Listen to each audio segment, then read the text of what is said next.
Hello everyone, in this video we are going to see phase after detecting an incident. Now हम लोगों ने आयर methodology देखा, CSIRT क्या होता है देखा, उसके गोल्स क्या होते हैं, प्राइमरी एक्शंस क्या होती है, ये सब देखा। अभी आयर मेथोडोलॉजी भी फॉलो किया। इंसिडेंट के रिगार्डिंग हम लोगों ने रिकवरी एंड इरेडिक्शन भी किया। लेकिन phase after detecting an incident, उसमें पोस्ट इंसिडेंट जो एक्टिविटीज जो आती है, मीन्स ये एक प्रिवेंटेटिव स्टेज होता है। इन सिंपल वर्ड्स अगर आप लोगों को समझना है कि पोस्ट इंसिडेंट एक्टिविटीज क्या होती है, आप जब बीमार पड़ते हो या फिर आपका कोई फ्रैक्चर वगैरह होता है, तो डॉक्टर आपको बोलते हैं कि रेगुलर एक्सरसाइज करो, तो आपको इन फ्यूचर मतलब आपके पैर को कुछ या फिर हाथ को कुछ प्रॉब्लम नहीं आएगा। रेगुलर एक्सरसाइज परफॉर्म करो। तो ये एक प्रिवेंटेटिव स्टेज है, मतलब कोई डिसीज रोकने का या फिर जो आपका काम था वो रेगुलर परफॉर्म होने के लिए जो आप एक्शंस लेते हो उसे प्रिवेंटेटिव स्टेज या फिर पोस्ट इंसिडेंट एक्टिविटीज बोला जाता है। इन डिजिटल फॉरेंसिक्स या फिर कंप्यूटर सिक्योरिटी इंसिडेंट रिस्पॉन्स में ऐसा कोई इंसिडेंट अगर सिस्टम पे ऑकर होता है तो प्रिवेंटेटिव स्टेज लेना बहुत इंपॉर्टेंट होता है।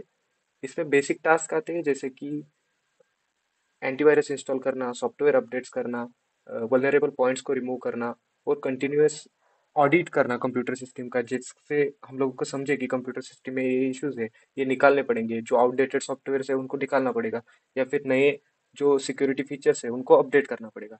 तो इसे पोस्ट इंसिडेंट एक्टिविटीज में कंसिडर किया जाता है। नेक्स्ट स्टेप आता है resolution and reporting. It is a final step in hire methodology. Computer security incident response team के जो मेंबर रहते हैं वही ये स्टेप परफॉर्म करते हैं। उसमें जो रिसोल्यूशन स्टेप्स फॉलो की थी उसको डॉक्यूमेंट किया जाता है, रिपोर्टिंग किया जाता है। Now you are in 8th semester, आपको पता है कि फाइनल ईयर प्रोजेक्ट को आप रिपोर्ट में सबमिट करोगे, या फिर आपका जो फाइनल ईयर रिसर्च पेपर रहेगा वो आप IEEE, स्प्रिंजर ऐसे अलग अलग अलग जर्नल्स में पब्लिश करोगे। तो उसे मेंटेन करने के लिए या फिर आपके प्रोजेक्ट को मेंटेन करने के लिए आप ये काम करते हो। तो जो इंसिडेंट हुआ था उसके रिगार्डिंग जो एक्टिविटीज परफॉर्म की या फिर इन फ्यूचर लोगों को समझे कि इस पे ऐसे वर्क करते हैं, मीन्स अगर ऐसा इंसिडेंट ऑकर हुआ तो ऐसे एक्टिविटीज परफॉर्म की जाती है। और सेम एक्टिविटी अगर इन फ्यूचर आपके सिस्टम पे परफॉर्म होता है तो क्या प्रिवेंटेटिव स्टेप लेनी चाहिए, ये सब समझता है रिपोर्टिंग की वजह से।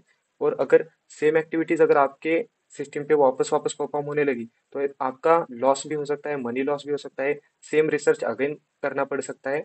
जैसे लोग बोलते हैं कि अलग अलग मिस्टेक्स 1000 बार करो लेकिन एक मिस्टेक्स 1000 बार मत करो, इसलिए रिपोर्टिंग एंड रिजोल्यूशन किया जाता है। नेक्स्ट आता है guidelines for creating report. Report के लिए गाइडलाइंस रहती है, जिस फॉर्मेट में बताया गया है उसी फॉर्मेट में रिपोर्ट बनाना जरूरी होता है। जैसे कि डिजिटल फोरेंसिक का रिपोर्ट अलग होता है, क्राइम फोरेंसिक का रिपोर्ट अलग होता है। फर्स्ट पॉइंट आता है concise and clear. Report must be concise and clear, words में मेंशन किया रहना चाहिए, सिंपल वर्ड्स में डिस्क्राइब किया रहना चाहिए, एम्बिग्यूटी नहीं रहनी चाहिए उसमें, मतलब मीनिंग क्लियर रहना चाहिए। अगर कोई भी रीड करे तो उसको समझना चाहिए, जिसका प्राइमरी लैंग्वेज इंग्लिश नहीं है उसको भी वो समझना चाहिए। मल्टीपल मीनिंग्स नहीं निकलने चाहिए सेम वर्ड्स के। सेकेंड पॉइंट आता है डॉक्यूमेंट इमीडिएटली, मीन्स अगर कोई इंसिडेंट ऑकर होता है तो इमीडिएटली उस पर डॉक्यूमेंट बनाना चाहिए। जैसे ही इंसिडेंट होता है साइमल्टेनियसली डॉक्यूमेंटेशन पे वर्क करना चाहिए। ऐसा ना हो कि दिसंबर 2024 में इंसिडेंट ऑकर हुआ है और आपने डॉक्यूमेंटेशन स्टार्ट करना चालू किया 2026 में। सो इसमें मिसिंग ऑफ नॉलेज हो सकता है या फिर स्टेप्स मिस हो सकते हैं, इसकी वजह से चेन ऑफ कस्टडी डैमेज हो सकता है, फ्लो डैमेज हो सकता है। सो इमीडिएटली रिपोर्टिंग करना एंड डॉक्यूमेंट करना बहुत जरूरी होता है। इसकी वजह से डॉक्यूमेंट जो बना रहे हैं उनको भी इजी हो जाता है, जो बता रहे हैं उनको भी इजी होता है, और रेफरेंसेस भी इजीली मिल जाती है। नेक्स्ट पॉइंट आता है according to the standard formats. जैसा मैंने बोला कि आप अभी रिसर्च पेपर सबमिट करने वाले हो या फिर रिपोर्ट सबमिट करने वाले हो तो उसका एक फॉर्मेट रहता है। जैसे कि IEEE का अलग रहेगा, स्प्रिंजर का अलग रहेगा, आपका फाइनल ईयर ब्लैक बुक का रिपोर्ट फॉर्मेट अलग रहेगा। तो according to the standard format रहना चाहिए। ऐसा ना हो कि जैसा बनाना है वैसा बना लिया और सबमिट कर दिया। इन फ्यूचर अगर उससे रेफरेंसेस लेनी है तो उसे अच्छे से बनाना बहुत जरूरी होता है। और नेक्स्ट पॉइंट आता है यूज एडिटर्स। एडिटर्स का यूज करके रिपोर्ट्स बनानी चाहिए, और इसके रिपोर्ट प्रिपरेशन के बाद उसका प्रूफ रीडिंग करना बहुत जरूरी होता है। और CSIRT टीम में इसके लिए भी अलग अलग लोग रहते हैं।